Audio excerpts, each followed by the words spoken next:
नमस्कार, सुबह के 9 बज चुके हैं। गुड मॉर्निंग इंडिया के इस खास शो में आपका बहुत बहुत स्वागत है। मैं हूं आपके साथ जया कौशिक। शुरुआत कर रहे हैं हम जम्मू कश्मीर से आ रही खबर के साथ, जहां डोडा जिले के भदरवा इलाके में कुछ घरों में भीषण आग लगी है और आपको हम तस्वीरें अब दिखाने जा रहे हैं जिसमें पता चल रहा है कि आग कितनी भयावह थी।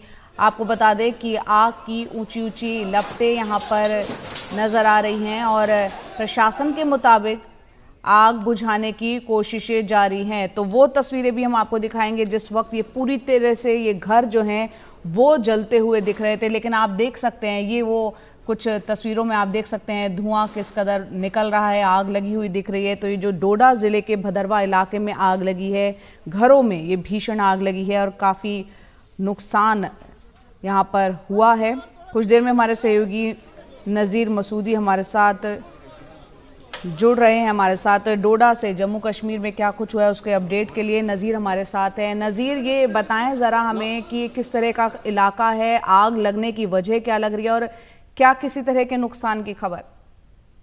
हाँ जी, करीब 4 और 4:30 सवेरे आग नमूदार हुई एक घर से और उसने अचानक कई घरों को अपने लपेट में लिया।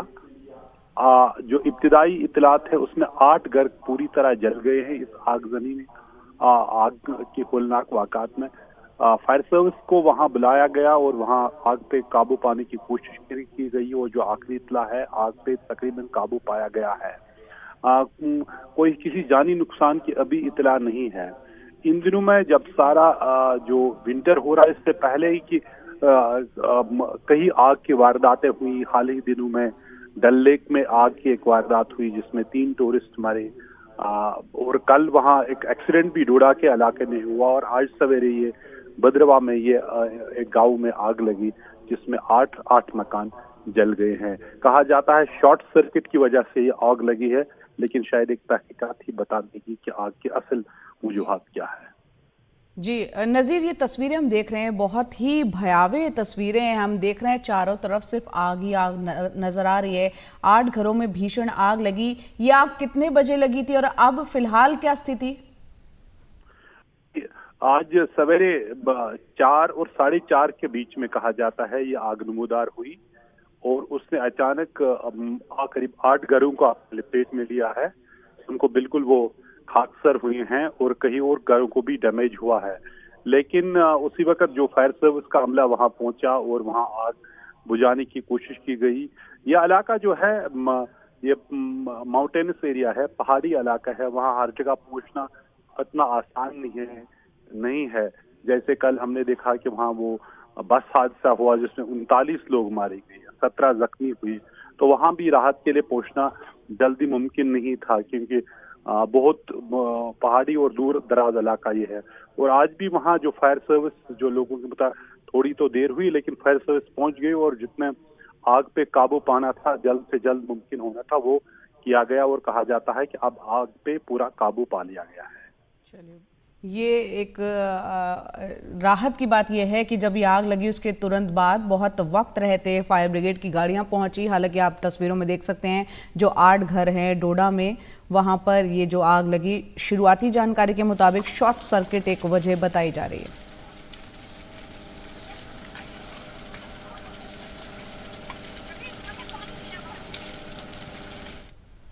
आगे बढ़ते हैं। दिल्ली से दरभंगा जा रही हमसफर एक्सप्रेस में कल आग लगने से यहां पर 3 बोगियां वो खाक हो गई थी। 8 यात्री इसमें घायल हो गए थे। आपको बता दें कि छठ का मौका है, छठ पर्व के मद्देनजर नई दिल्ली से दरभंगा ये ट्रेन जा रही थी हमसफर एक्सप्रेस। कल शाम 5 बजे इटावा के सराय भूपत रेलवे स्टेशन पर स्लीपर बोगी में शॉर्ट सर्किट की वजह से इसमें भीषण आग लग गई थी। आग लगने के बाद यात्री ट्रेन से कूदकर अपनी उन्होंने जान बचाने की कोशिश की, वो कैसे तैसे बचे और 3.5 घंटे के बाद ट्रेन को घटनास्थल से रवाना कर दिया गया, जिस वजह से इस रूट पर 2 दर्जन ट्रेनों का परिचालन जो है आवाजाही वो बाधित रही थी।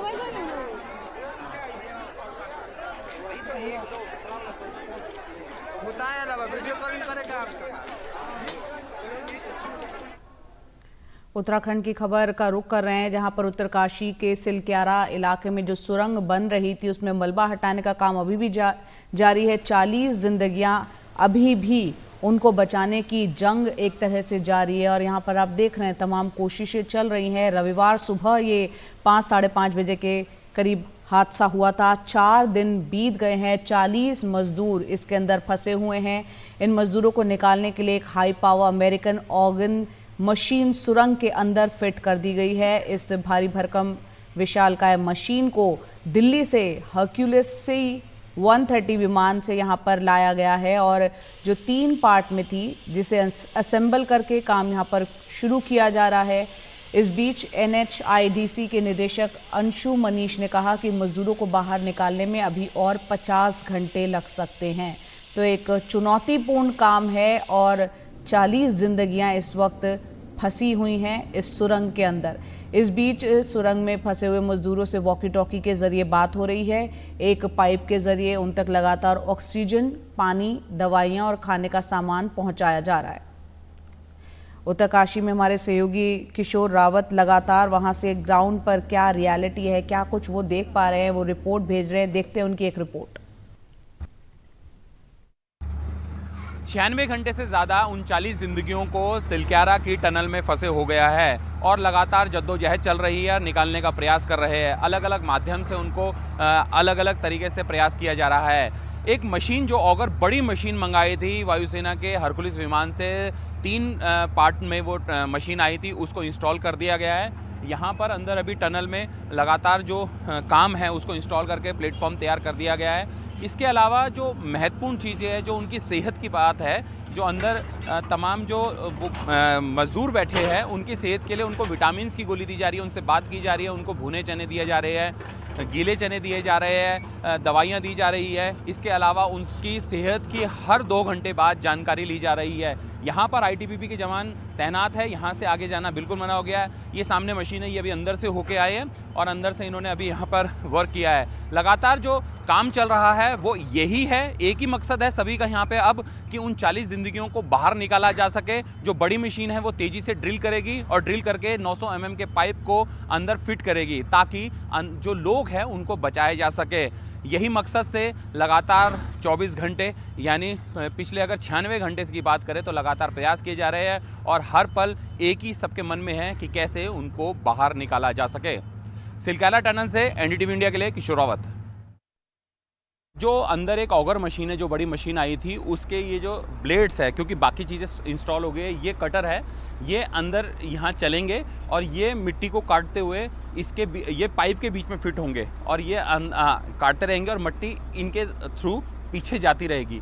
ये 3 हैं, इससे पहले 3 और आए थे, उनको अंदर इंस्टॉल कर दिया गया है और अब फिलहाल ये अब दोबारा यहाँ जाने की तैयारी में है और इनकी ज़रूरत है, इनको फिट किया जाएगा। ये काफ़ी लंबे लंबे पाइप होते हैं, काफ़ी मजबूत है और इनकी स्पीड जो है, जो ड्रिल करेगी मशीन, इनकी स्पीड 5 मीटर 1 घंटे में, यानी ये तेज़ी से करेगी। और जिस प्रकार की मिट्टी है, मिट्टी इस तरीके की है क्योंकि ये वही मलबा है जो वहाँ से निकल रहा है अंदर, यानी आप देख सकते हैं किस तरीके का मलबा, ज़्यादा बड़ी चट्टानें नहीं है इसमें और ये इस तरीके के मलबे को ये तेज़ी से करेंगे। इनको जो इंजीनियर्स हैं इनको इस बात का विश्वास है कि इस तरह की मिट्टी को ये तेज़ी से ड्रिल करेंगे और उन लोगों को बाहर सुरक्षित निकालेंगे। सिलक्यारा टनल से NDTV इंडिया के लिए किशोर रावत। हमारे साथ नवयू कंपनी के PRO GL नाथ सर मौजूद है। उनसे जानते हैं कि जो नई मशीन आई है अमेरिकन ऑगर मशीन, उसकी क्या स्थिति है और कितना इंस्टॉल हो गया। सर, किस तरीके से इंस्टॉलिंग चल रही है और कब तक वो हम पूरा उनको निकालने के प्रयास कर पाएंगे? जैसे ही यहाँ पे मशीन का मेन कंपोनेंट पहुँचा है तब से लगातार इसको फिट करने में लगे हैं और 98% मशीन फिट हो चुकी है और जल्द से जल्द काम शुरू, हम पाइप बिठाएंगे और काम शुरू करने वाले हैं। ये हमारे यशस्वी प्रधानमंत्री जी के वजह से ही संभव हो पाया है। ये अमेरिकन मशीन है और नंबर 1 अव्वल दर्जे की मशीन है। जो हमारे अंदर 40 लोग फंसे हुए हैं, मैं आपके चैनल के माध्यम से उनको ये संदेश देना चाहता हूँ, प्लीज़ आप किसी के अफवाह में ना आए। हमारे 40 के 40 जो अंदर वर्कर है वो सुरक्षित है। हर आधे घंटे बाद उनसे बातें हो रही है, वो खाना दिया जा रहा है, ऑक्सीजन दी जा रही है, मेडिसिन दिया जा रहा है, वो बिल्कुल सुरक्षित है और जल्द से जल्द हम उनको रेस्क्यू करने में कामयाब होंगे। सर, कितना टाइम लगेगा उसको ड्रिल करने में? क्या है उसका ड्रिल का पोजीशन? और हम उम्मीद करते हैं कि और सभी उम्मीद कर रहे हैं कि वो जल्दी बाहर आए।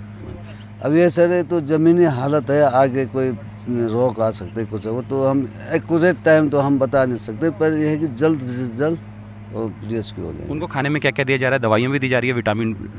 उनको सर हम दे रहे जो हम पाइप के अंदर जो संभव है जो जा सकता है, हम ड्राई फ्रूट्स दे रहे हैं, जिसमें काजू हो गए, मूंगफली हो गए, भिगोए हुए चने हो गए, पॉपकॉर्न हो गए, मूढ़ी हो गई, और मेडिसिन दे रहे हैं। ऑक्सीजन तो लगातार दे रहे हैं। तो उम्मीद करते हैं कि वो जल्द हमारे बीच में सब। जी जी जी, बिल्कुल बिल्कुल। फिलहाल वक्त है एक ब्रेक का। ब्रेक के बाद आपको लिए चलेंगे राजस्थान, जहां चुनाव है और आज बीजेपी अपना घोषणा पत्र जारी करने जा रही है। पूरी खबर दिखाएंगे ब्रेक के बाद।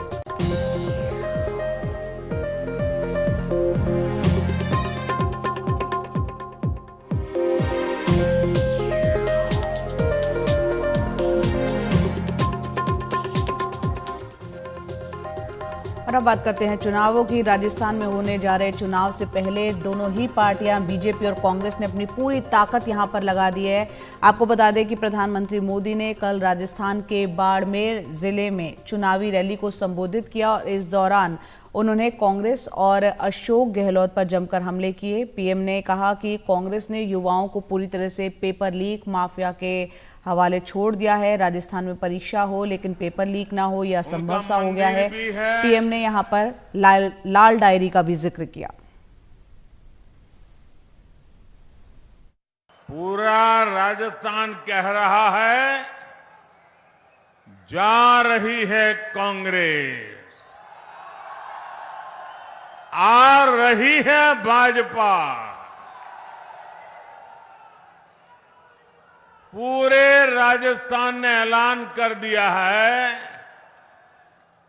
गहलोत जी कोनी मले वोट जी। एमपी और छत्तीसगढ़ में तो कांग्रेस का डिब्बा गुल है। अब राजस्थान की बारी है। कांग्रेस साफ हो जाएगी ना।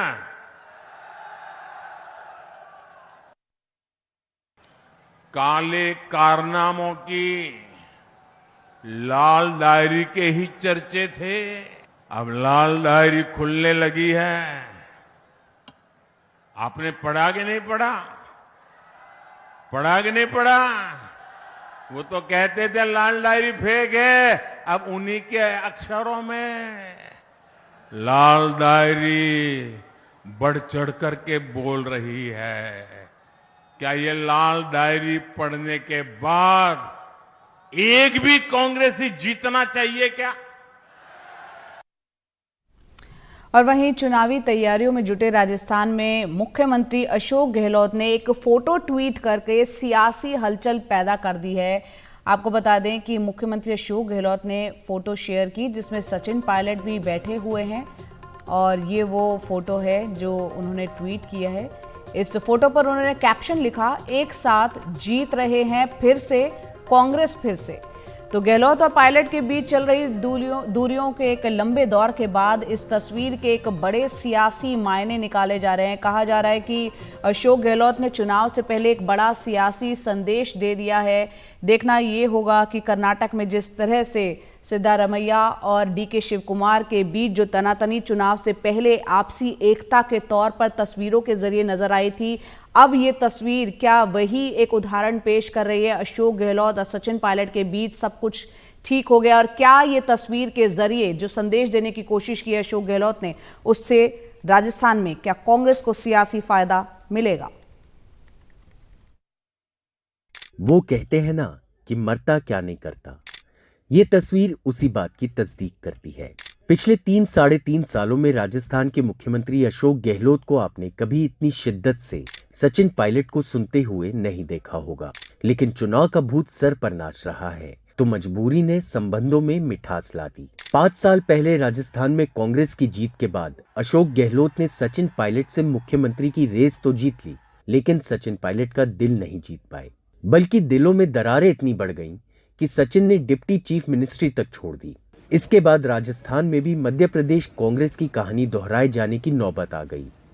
लेकिन गहलोत की जादूगर राजनीति ने सचिन पायलट को ज्योतिरादित्य सिंधिया बनने का मौका नहीं दिया। गहलोत ने तब सरकार को संभाल लिया था, बस अपनी जुबान नहीं संभाल पाए थे।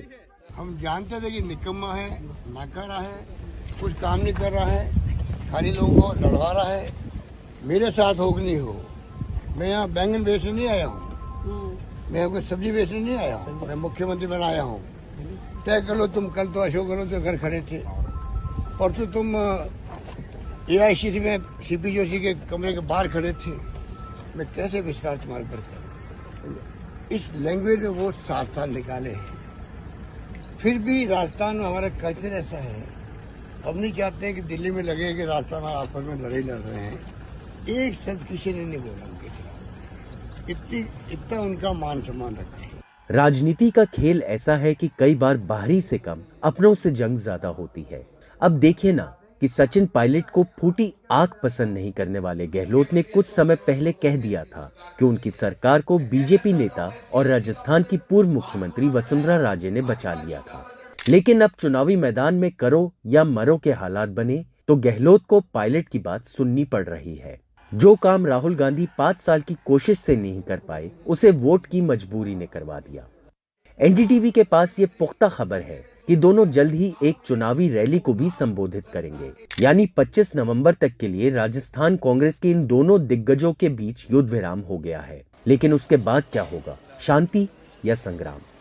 इसका जवाब भी 3 दिसंबर को मिल जाएगा, जब चुनाव के नतीजे आएंगे। मनोरंजन भारती की रिपोर्ट, एनडीटीवी इंडिया।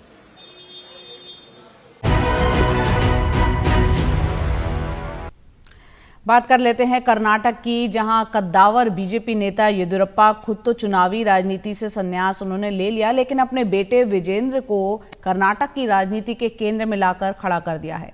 विजेंद्र ने प्रदेश बीजेपी अध्यक्ष की कुर्सी संभाली और इस वादे के साथ कि वो येदियुरप्पा विरोधी खेमे को भी साथ लेकर चलेंगे।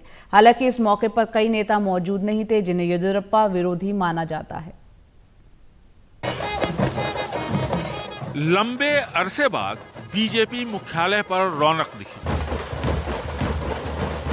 बेटे को प्रदेश अध्यक्ष बनते देखने के लिए येदियुरप्पा का उत्साह भी दिखा। धार्मिक विधि विधान के साथ शिकारीपुरा से विधायक BY विजेंद्रा ने कुर्सी संभाली। मैं भरोसा देता हूं कि किसी भी कार्यकर्ता या वरिष्ठ नेता को मैं निराश नहीं करूंगा। रात दिन एक करके पार्टी को मजबूत करूंगा ताकि प्रधानमंत्री को और मजबूती दे सकूं। रात और दिन एक करके विजेंद्र पार्टी को मजबूत करेंगे, उनमें ये क्षमता है। अगर मतभेद हो तो हम दूर करेंगे और लोकसभा में सभी 28 सीटें जीतेंगे। इस मौके पर येदियुरप्पा विरोधी खेमे के कुछ नेता मौजूद नहीं थे, जैसे BL संतोष, बसवन गौड़ पाटिल यत्नाल, सोमन्ना, अरविंद बिल्लर। लेकिन कुछ आए और कुछ ने अपने सुर बदल लिए। एक परिवार में अगर 4 बेटे हैं, उसमें भी मतभेद होता है। ऐसे में बड़े एक साथ आ खड़े होते हैं। हम सभी साथ मिलकर सभी 28 सीटें जीतेंगे। येदियुरप्पा विरोधी खेमा BY विजेंद्रा की नियुक्ति से खुश नहीं है। ये एक बड़ी बाधा विजेंद्रा के लिए बन सकती है। इसका एहसास येदियुरप्पा परिवार को भी है। थोड़ा बहुत जो मतभेद है वो जल्द ही दूर हो जाएगा। विजेंद्रा पार्टी के सभी वरिष्ठ नेताओं का भरोसा जीतेंगे और एक ग्रुप जो विरोध कर रहा है वो जल्द ही खत्म हो जाएगा। BS येदियुरप्पा ने उम्र के इस पड़ाव पर खुद को चुनावी राजनीति से तो दूर कर लिया, लेकिन अपने बेटे BY विजेंद्रा को कर्नाटक की राजनीति के केंद्र में ला खड़ा किया। BY विजेंद्रा की सबसे बड़ी चुनौती येदियुरप्पा विरोधी खेमे को साथ लेकर चलने की है। अगर इसमें वो कामयाब होते हैं और लोकसभा चुनावों में बीजेपी बेहतर प्रदर्शन करती है, तभी BY विजेंद्रा अपने पिता की तरह एक कद्दावर नेता के तौर पर उभर पाएंगे। बेंगलुरु से कैमरामैन कुमार के साथ निहाल किदवई, NDTV इंडिया। और फिलहाल वक्त एक ब्रेक का। ब्रेक के बाद बात करेंगे अमेरिका और चीन के प्रमुखों के बीच हुई एक लंबी बातचीत, क्या हुआ है उस बातचीत में बताएंगे पूरी खबर ब्रेक के बाद।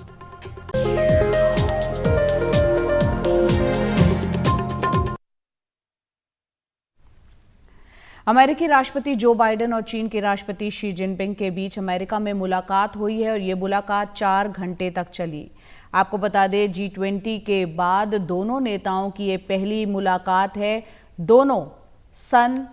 दोनों जो है सैन फ्रांसिस्को से 48 किलोमीटर दूर फिलौली स्टेट में मिले और बाइडेन ने ट्वीट करके कहा है कि दोनों नेताओं ने एक दूसरे को समझा। कई ग्लोबल चैलेंजेस हैं जिसे हमें साझा नेतृत्व में हल करने की ज़रूरत है और इस दिशा में हमने वास्तविक प्रगति की है। व्हाइट हाउस के बयान में कहा गया है कि दोनों नेताओं ने कई द्विपक्षीय और वैश्विक मुद्दों पर विचार किया और उन मुद्दों पर अपनी राय भी रखी जिसे लेकर दोनों देशों के विचार नहीं मिलते हैं। President Xi and I tasked our teams to maintain a policy and law enforcement coordination going forward to make sure it works. Secondly, and this is critically important, we're reassuming military-to-military contact, direct contacts. So we're back to direct, open, clear, direct communications on a direct basis.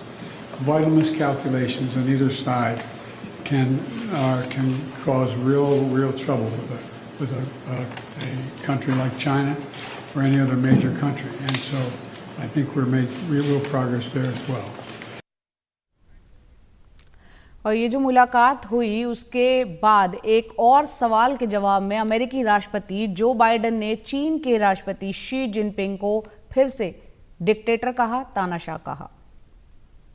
Well, look, he is. I mean, he's a dictator in the sense that he is a guy who runs a country that is a communist country that is based on a form of government totally different than ours.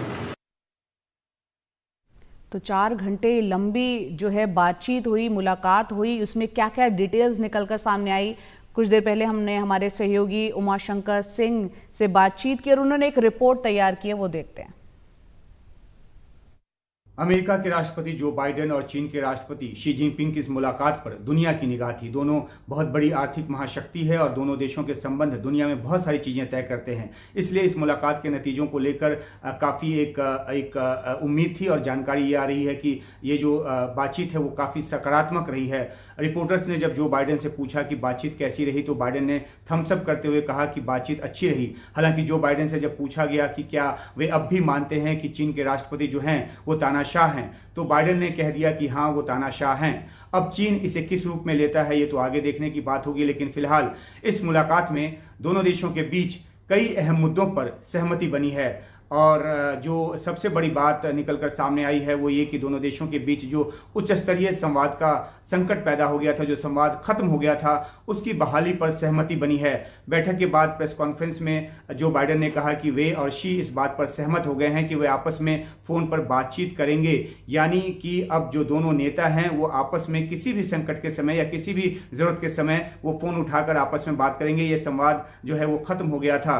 दूसरी अहम बात यह है कि military to military communication जो है उसकी बहाली पर भी सहमति बन गई है। दो ऐसी बड़ी घटनाएं हुई थी, जैसे कि अगस्त 2022 में नैन्सी पेलोसी जो कि उस समय स्पीकर थी वो ताइवान के दौरे पर गई थी। चीन ने उसके बाद काफी उस पर नाराजगी जताई थी और दूसरी बात यह भी है कि चीन और अमेरिकी वायुसेना के बीच कई बार टकराव होते होते बचा है। तो ये कम्युनिकेशन गैप की वजह से हुआ था और मिलिट्री टू मिलिट्री कम्युनिकेशन जो है वो स्थापित करने की जो सहमति वो बनी है। और यह भी तय हुआ कि अमेरिकी विदेश मंत्री लॉर्ड ऑस्टिन जो हैं वो चीन के रक्षा मंत्री से आगे आने वाले समय मिलेंगे। हालांकि चीन में भी रक्षा मंत्री का नाम तय नहीं है।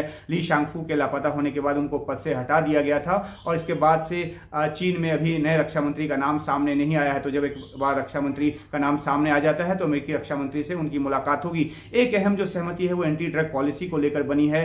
जो फेनोइड फेंटानिल एक ड्रग है जो कि अमेरिका में ड्रग ओवरडोज की सबसे बड़ी वजह है, उसको लेकर अमेरिका ने अपनी चिंता जताई और चीन ने इस बात को लेकर सहमति दी है कि वो उन रासायनिक कंपनियों के खिलाफ कार्रवाई करेगा जो इसे बनाने की सामग्री तैयार करती है। तो ये एक बड़ी सहमति है। ताइवान को लेकर भी बातें हुई है। ताइवान को लेकर यह कहा गया कि उसके लोकतंत्र को ना छेड़ा जाए। बाइडेन ने ताइवान के चुनावी प्रक्रिया का सम्मान करने को शी से कहा और जनवरी 2024 में क्योंकि ताइवान में चुनाव होने हैं तो इसलिए ये बातचीत अहम है। चीन की तरफ से जो जानकारी आई है उसके मुताबिक कहा गया है कि ताइवान के खिलाफ आने वाले सालों में कोई सैन्य अभियान की उसकी कोई योजना नहीं है, लेकिन साथ में चीन ने यह भी एक रेड लाइन जो है वो खींचा कि किस तरह की की हालत में ताकत का इस्तेमाल हो सकता है, तो अपनी तरफ से एक इशारा चीन ने भी कर दिया।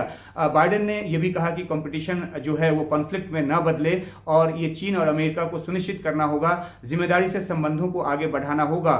तो ये एक अहम बात इसलिए है क्योंकि जैसा कि मैंने कहा कि बहुत बड़ी आर्थिक शक्ति हैं दोनों देश, और जिम्मेदारी से आगे बढ़ेंगे तो दुनिया के कई संकट जो हैं वो दूर हो सकते हैं। आर्टिफिशियल इंटेलिजेंस को लेकर भी एक इंटर गवर्नमेंटल जो एक डायलॉग की जो बात है वो की गई है, और जो अब आगे जो है संबंधों को आगे बढ़ाने की बात की गई है।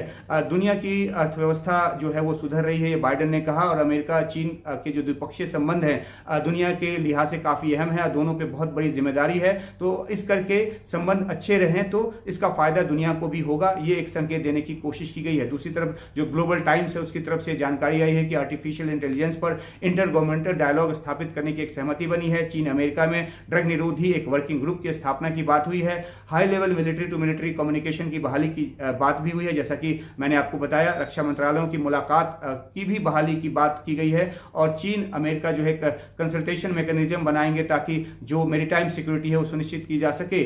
और जो दोनों नेतृत्व है आपस में बातचीत करने के लिए तो सहमत हुई हैं, और दोनों देशों के बीच उड़ान बढ़ाने पर भी सहमति हुई है। तो इन मुद्दों के अलावा जो है शिक्षा, international study, sports, business communities, इनके बीच एक्सचेंज हो, इन सब बातों को लेकर सहमति बनी है। जो बाइडेन ने प्रेस कॉन्फ्रेंस में यूक्रेन, रूस और इजरायल गाजा युद्ध के साथ साथ साउथ चाइना सी के मुद्दे पर भी बातचीत का जिक्र किया और इस पर जो अपना स्टांस है वो बताया। कुल मिलाकर अमेरिकी राष्ट्रपति और चीन के राष्ट्रपति के बीच की ये बात सकारात्मक नजर आ रही है। हालांकि आगे आने वाले समय में रिश्ते किस रूप में आगे बढ़ते हैं इस पर तो निगाह बनी रहेगी।